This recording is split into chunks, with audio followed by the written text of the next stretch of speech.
देखिए, ये फैसला काबीना का है। नैब जो है वो एक स्याह कानून है, एक आमिर ने बनाया था अपने इस्तेमाल के लिए, सियासत करने के लिए। बदकिस्मती से हम सब जो सियासी जमातें हैं, हम सब ने उसको दिल से लगाए रखा है, और ये इदारा सिर्फ सियासतदानों को तोड़ने और मरोड़ने के लिए इस्तेमाल हुआ है।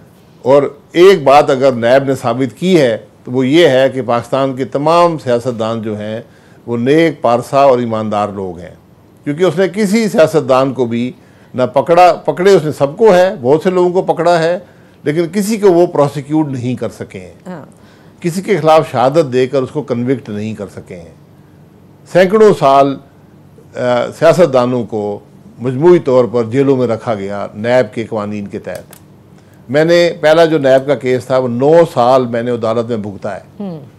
दूसरे जो केस हैं 4 साल से 2 केस चल रहे हैं, अभी तक ख़त्म नहीं हुए। अच्छा। वो उन्होंने कहा जी हमारी अब जुरिस्डिक्शन नहीं है।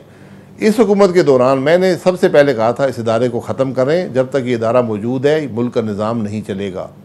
आज कोई सरकारी अफसर काम करने को तैयार नहीं है। अगर आप मुझसे आज एक सबसे बड़ी वजह पूछें मुल्क में कि मामलात हल ना होने की, मुल्क के मसाइल हल ना होने की, वो नैब है, क्योंकि नैब के होते हुए कोई सरकारी अफसर फैसला करने को तैयार नहीं है। अच्छा, तो फिर सवाल ये होगा ना अब्बास